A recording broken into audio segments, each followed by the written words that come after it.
എന്നാണ് വരുന്നത്. എനിക്ക് മാതാവ് തന്ന ഒരനുഗ്രഹത്തിൻ്റെ സാക്ഷ്യം പറയാനാണ് ഇവിടെ വന്നിരിക്കുന്നത്.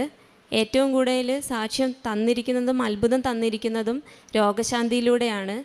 എൻ്റെ കുഞ്ഞ് 2022 3 വയസ്സായ എൻ്റെ കുഞ്ഞിനിപ്പോൾ പ്രഗ്നൻ്റ് ആയ സമയം തൊട്ട് കുഞ്ഞ് ജനിക്കുന്നവരേക്കും ഞാൻ വയറിൽ തൈലം വെച്ച് കുരിശ് വരയ്ക്കുമായിരുന്നു. അന്ന് ഞാൻ ഉടമ്പടി എടുത്തിട്ടില്ല, എൻ്റെ അമ്മയാണ് ഉടമ്പടി എടുത്തിരുന്നത്. എന്ത് വന്നു കഴിഞ്ഞാലും അമ്മ പറയും, മാസത്തിലൊന്ന് ഞാൻ ഈ കൃപാസനം പള്ളിയിൽ വരുമായിരുന്നു. പക്ഷെ അന്നൊന്നും ഞാൻ ഉടമ്പടിയിലേക്ക് വന്നിട്ടില്ലായിരുന്നു. എന്ത് വയ്യായിക വന്നാലും എൻ്റെ അമ്മ പറയാറ്, കുരിശ് വരയ്ക്ക്, മാതാവിനെ വിളിക്ക്, കൃപാസനത്തിൽ പോ. ഇത്രയും കാര്യങ്ങളാണ് പറഞ്ഞു തരാറ്. പ്രഗ്നൻസിയുടെ സമയമായപ്പോൾ സിസേറിയൻ ആണെന്ന് പറഞ്ഞു. പ്രഗ്നൻസി കഴിഞ്ഞു, സിസേറിയൻ കഴിഞ്ഞു കഴിഞ്ഞപ്പോൾ എൻ്റെ കുഞ്ഞ് എമർജൻസി ആയിട്ട് വണ്ടാനം മെഡിക്കൽ കോളേജിലേക്ക് അവർ റെഫർ ചെയ്തു. പറഞ്ഞു 3 ദിവസം ആണ് അവർ സമയം തന്നിരിക്കുന്നത്, എമർജൻസിയാണ്, കുഞ്ഞിനെ കിട്ടുമെന്ന് പോലും പ്രതീക്ഷയില്ല.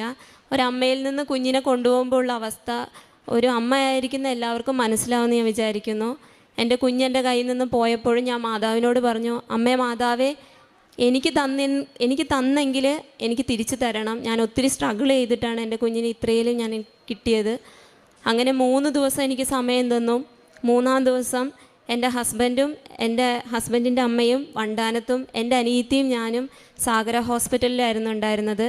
3-ാം ദിവസം അവിടെ നിന്ന് വിളിച്ചു പറഞ്ഞു, കുഞ്ഞിനൊരു കുഴപ്പവുമില്ല, കുഞ്ഞിപ്പോൾ വൈകിട്ടാകുമ്പോഴത്തേക്കും കുഞ്ഞിനെ റിട്ടേൺ കൊണ്ടുവരും എന്നുള്ളത്. അതെനിക്കൊരു വലിയ അനുഗ്രഹമായി തോന്നി. അന്ന് ആ നിമിഷം തൊട്ട് എൻ്റെ മാതാവിൽ ഞാൻ ഉറച്ച് വിശ്വസിക്കാൻ തുടങ്ങി. അത് കഴിഞ്ഞ് എനിക്ക് രോഗശാന്തി ചെറുതും വലുതുമായിട്ട് ലഭിച്ചുകൊണ്ടിരുന്നിരുന്നു. അത് കഴിഞ്ഞ് ജനുവരി 1-ാം തീയതി 6:30 ആയി കഴിഞ്ഞപ്പോൾ, ആ സമയത്ത് ഞാൻ 2025 ഈ ജനുവരിയിൽ തന്നെയായിരുന്നു ഞാൻ ഉടമ്പടി എടുത്ത സമയമായിരുന്നു. ഉടമ്പടി എടുത്ത കൂട്ടത്തിൽ ഞാൻ ഇവിടുന്ന് ഒരു ചെറിയ കാശുരൂപമായിട്ടാണ് വീട്ടിൽ പോയത്. അതിൻ്റെ 2 ദിവസം മുമ്പ് എന്തോ സംഭവിക്കുമെന്ന് എനിക്ക് സ്വപ്നം കാണുന്നുണ്ട്. ഞാൻ കുഞ്ഞിൻ്റെ കൂടെയാണ് എപ്പോഴും ഉണ്ടാവാറ്. അപ്പോൾ ഈ ചെറിയ കാശുരൂപ ഞാൻ കുഞ്ഞിൻ്റെ കഴുത്തിലിടാൻ തുടങ്ങി. അന്ന് വൈകിട്ട് ജനുവരി 1-ാം തീയതി കുഞ്ഞ് തൊട്ടപ്പുറത്തെ വീട്ടിലേക്ക് പോവുകയും ഞാൻ അവളെ എടുക്കാൻ വേണ്ടി പോകുന്ന സമയത്ത് എൻ്റെ കാലിൽ പാമ്പ് കടിച്ചുകൊണ്ടിരുന്ന സമയത്ത് ഇത് കാലിൽ നിന്ന് വിടുന്നില്ല. കുഞ്ഞുള്ള ധൈര്യത്തിൽ മാതാവേ എന്നുള്ള ഒരു വിളി മാത്രമേ എൻ്റെ കയ്യിലുണ്ടായിരുന്നുള്ളൂ. പെട്ടെന്ന് എല്ലാവരും കൂടെ ഹോസ്പിറ്റലിൽ കൊണ്ടുപോയി ഈ ജില്ലാ ഹോസ്പിറ്റലിലായിരുന്നു. അപ്പോൾ അവർ പറഞ്ഞു എന്നോട്, കുഴപ്പമൊന്നുമില്ല, നമുക്ക് ചെക്കപ്പ് ചെയ്തുകൊണ്ടേ ഇരിക്കാം. വെളുപ്പിന് ഒരു 1 മണി വരേക്കും ചെക്കപ്പ് ചെയ്തുകൊണ്ടിരുന്നു, ഒരു പ്രശ്നവുമില്ല, നിങ്ങൾ ഫുഡൊക്കെ കഴിച്ചോളാൻ പറഞ്ഞു. ഒരു 1:30-2:30 മണിയൊക്കെ ആയപ്പോൾ പറഞ്ഞു, അത്യാവശ്യമാണ്, ആംബുലൻസ് വരും, ഇപ്പോൾ വണ്ടാനം കൊണ്ടുപോകണമെന്ന് പറഞ്ഞു. ആ കൊണ്ടുപോകണമെന്ന് പറഞ്ഞ സമയത്ത് ഞാൻ എൻ്റെ മാതാവിനെ മാത്രമേ വിളിച്ചിട്ടുണ്ടായിരുന്നുള്ളൂ. തൈലമുണ്ട്, ഉപ്പുണ്ട്, തേനുണ്ട് അമ്മയുടെ കയ്യിൽ. ആംബുലൻസിൽ കിടന്നപ്പോൾ എൻ്റെ കുഞ്ഞിൻ്റെ മുഖവും മാതാവിൻ്റെ മുഖം മാത്രമേ ഓർമ്മയുള്ളൂ. പാമ്പ് കടിച്ച ഭാഗത്ത് അമ്മ തൈലം പൂശി വിശ്വാസ പ്രമാണം ചൊല്ലി പ്രാർത്ഥിച്ചു. അതുകൂടെ തേനമ്മ തരികയും ഉപ്പും വായി തന്നിട്ടുണ്ടായിരുന്നു. വണ്ടാനം കൊണ്ടുപോയി പിറ്റേ ദിവസം ആയി കഴിഞ്ഞപ്പോൾ പറഞ്ഞു, ഒരു പ്രശ്നവുമില്ല, നിങ്ങൾ വീട്ടിൽ പൊക്കോന്ന് പറഞ്ഞു. ഇതാണ് എനിക്ക് അടുത്തത് ലഭിച്ച സാക്ഷ്യം. ഇതിനപ്പുറം എനിക്ക് മെയ് 2-ാം തീയതി ഇതാണ് എൻ്റെ ഏറ്റവും വലിയ സാക്ഷ്യം. എന്നിലൂടെ ഒത്തിരി പേര് ഈ കൃപാസനത്തിൽ വരണമെന്നാണ് എൻ്റെ ആഗ്രഹം. മെയ് 2-ാം തീയതി ചോറെടുത്ത്, തിളച്ച ചോറായിരുന്നു, കുഞ്ഞ് അത്രയും നേരം എൻ്റെ കൂടെ ഉണ്ടായിരുന്നു. കുഞ്ഞിനെ ഞാൻ ബെഡ്മ കൊണ്ടുപോയി കിടത്തി. അത് കഴിഞ്ഞ് ചോറെടുത്ത് വരാൻ നേരത്ത് കാല് സ്ലിപ്പായി, ചുമരിലേക്ക് ചോറിൻ്റെ കലവും ചോറും കൂടെ വീണ് ഓപ്പോസിറ്റ് വന്ന് തല തൊട്ട് കാല് വരേക്കും പൊള്ളി, മേല് മൊത്തം. ഈ മാസം 2-ാം തീയതിയാണ്. പെട്ടെന്നായി ഹോസ്പിറ്റലിൽ കൊണ്ടുപോയി. ഡോക്ടർ പറഞ്ഞു 3 മാസമെങ്കിലും സമയമെടുക്കും, 2nd സ്റ്റേജാണ്, ലേസർ ട്രീറ്റ്മെൻറ്റ് ചെയ്യണം എന്ന് പറഞ്ഞു. ഇതാണ് ഫോട്ടോ, കാണുന്നുണ്ടോയെന്ന് എനിക്കറിയില്ല. ഇതുപോലെ എൻ്റെ തല തൊട്ട് താഴെ ഭാഗം ഫുള്ളായിട്ട് പൊള്ളിപ്പോയായിരുന്നു. ടോയ്ലറ്റിൽ പോയി ഇരിക്കാനുള്ള ബുദ്ധിമുട്ട്, എന്ത് ചെയ്യണം എന്നുള്ള അവസ്ഥയിലാണ്. എൻ്റെ തല, ഫേസ്, നെക്ക്, ബാക്ക്, ബട്ടക്സിൻ്റെ സൈഡ്, ഫ്രണ്ട്, ആ മുഖമാണ് ഇത്. മാതാവിനോട് ഞാൻ ഒത്തിരി കരഞ്ഞു. പൊള്ളിയ പാടെ വേദന സഹിക്കാൻ വയ്യാതെ ബാത്റൂമിൽ കയറിയപ്പോൾ ഞാൻ പറഞ്ഞത്, മാതാവേ, വെള്ളം കോരി ഒഴിക്കുമ്പോഴും പറഞ്ഞ ഒരേ ഒരു കാര്യമുള്ളൂ, മാതാവേ, നിൻ്റെ മുന്നിൽ ഞാൻ എപ്പോഴും വന്ന് നിൽക്കുന്നതാണ്, എനിക്കിതിന് ഒരു ഉത്തരം തരണം. എൻ്റെ മുഖത്ത് ചെറിയ പാട് തന്നാലും വലുതാക്കരുത്, കാരണം ഞാനൊരു ബ്യൂട്ടീഷ്യനാണ്, എനിക്ക് ആൾക്കാരെ ഫേസ് ചെയ്യാനുള്ള ബുദ്ധിമുട്ട്. 2-ാം ദിവസം ആയപ്പോഴത്തേക്കും എൻ്റെ കണ്ണിന് ഫുള്ളായിട്ട് അടഞ്ഞു പോയി. കാഴ്ചയില്ലാത്തതിൻ്റെ ബുദ്ധിമുട്ട് പൊള്ളി ആ സമയം തൊട്ട് എൻ്റെ അമ്മയുണ്ട്, എൻ്റെ കുഞ്ഞിവിടെയുണ്ട്. അമ്മ നേർച്ച വസ്തു ഉപയോഗിച്ചിരുന്നു. പിന്നെ അതുപോലെ തന്നെ തൈലം ആ സമയത്ത് എൻ്റെ കയ്യിലുണ്ടായിരുന്നു. അമ്മ ഒന്നരാടമായിട്ട് എൻ്റെ പൊള്ളിയ ഭാഗത്ത് ഇട്ട് തരും. അപ്പോൾ എല്ലാവരും പറഞ്ഞു, ഡോക്ടർ വന്ന് വല്ല പഴുപ്പോ കാര്യങ്ങളോ ഒക്കെ ആയിക്കഴിഞ്ഞാൽ പിന്നെ പിടിച്ചാൽ കിട്ടത്തില്ല. പക്ഷെ അമ്മഴും പറഞ്ഞൊരു കാര്യം, കുഴപ്പമില്ല, കുരിശ് വരച്ചാൽ മതി എന്നാണ് പറഞ്ഞിട്ടുണ്ടായിരുന്നേ. അങ്ങനെ 2-ാം ദിവസം ആയപ്പോൾ ഓർക്കണം, കണ്ണ് മൊത്തം അടഞ്ഞുപോയി, കൊമളയായി മൊത്തം.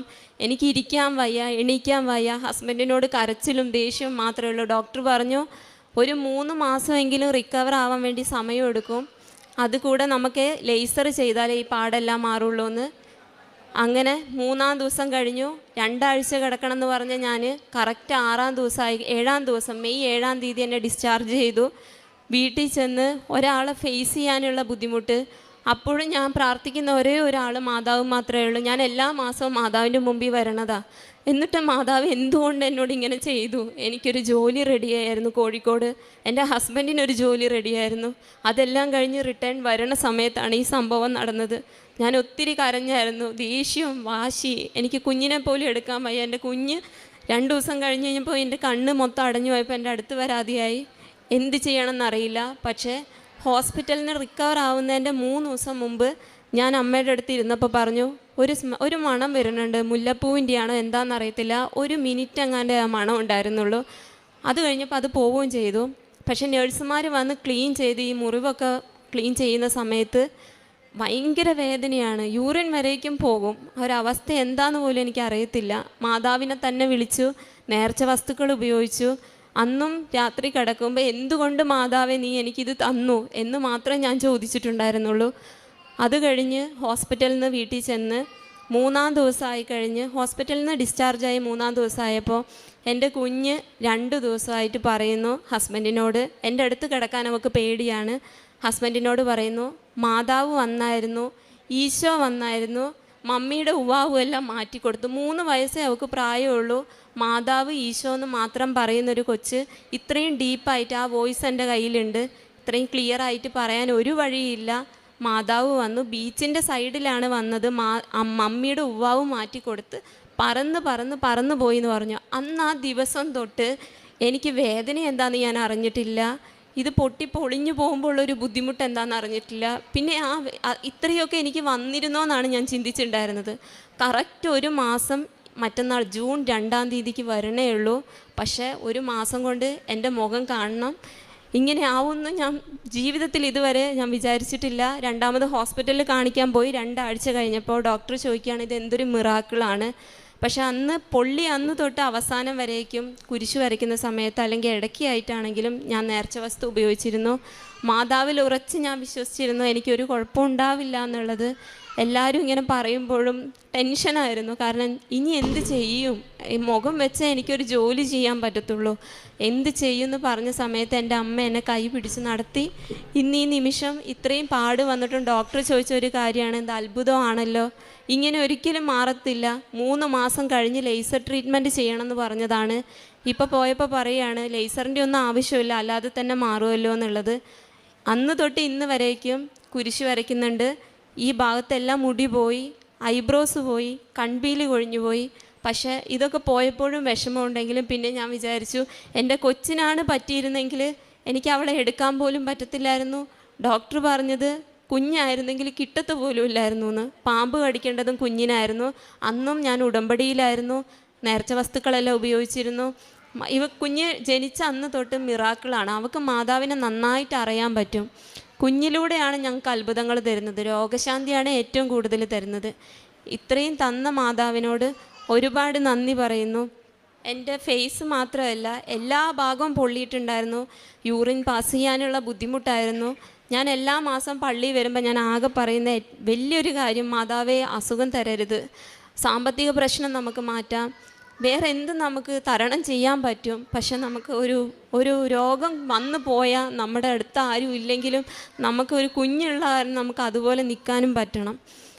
ഇത്രയും തന്ന മാതാവിന് ഈ ഒരു റിക്കവർ ചെയ്ത് എനിക്ക് ഇത് ഒരു വിശ്വാസമില്ല, മെഡിസിനിൽ ഒരിക്കലും ഇത്രയും വരില്ലെന്നാണ് എൻ്റെ വിശ്വാസം.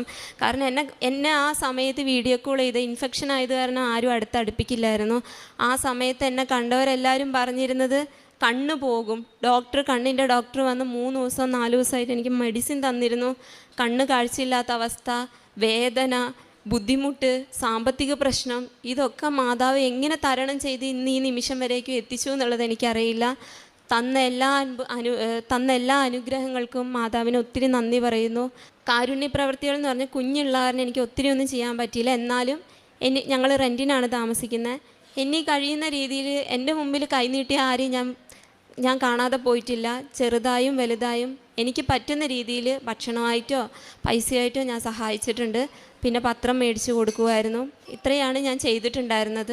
ഇനി ഉടമ്പടി ജീവിതത്തിലൂടെ തന്നെ പോകാനാണ് എൻ്റെ ആഗ്രഹം. കാരണം ഈ ഒരു അത്ഭുതം എന്നിലൂടെ എത്രയോ പേര് വന്നിവിടെ സാക്ഷ്യം പറയണമെന്നും തന്നെയാണ്. ഞാനും വിശ്വസിച്ചിരുന്നില്ലായിരുന്നു. ഉടമ്പടി എടുക്കുന്നതിന് മുമ്പ് ശരിയാണ്, മാതാവ് ഉണ്ട്, കൃപാസനമുണ്ട് എന്നൊക്കെ വിചാരിച്ചിരുന്നു. കുഞ്ഞിന് സിസേറിയൻ കഴിഞ്ഞപ്പോഴും ഞാൻ വിചാരിച്ചത് മാതാവുണ്ട്, പക്ഷേ ഇത്രയും അത്ഭുതം തരുമെന്ന് എൻ്റെ ഏത് നിമിഷവും മാതാവ് കഷ്ടപ്പാട് തരും, സഹനങ്ങൾ തരും, പക്ഷെ അത് സഹിക്കാനുള്ള ക്ഷമയും കരുത്തും തന്നിരുന്നു. ഇന്ന് ഈ നിമിഷം വരേക്കും എൻ്റെ കൂടെ മാതാവുണ്ട്. ഇനിയും മുന്നോട്ട് ഉടമ്പടി ജീവിതത്തിലൂടെ മാതാവിനോട് അടുത്ത് ഇടപെടാനുമാണ് എനിക്ക് ആഗ്രഹം. തന്ന അനുഗ്രഹങ്ങൾക്കെല്ലാം മാതാവിനോട് ഒത്തിരി നന്ദി പറയുന്നു.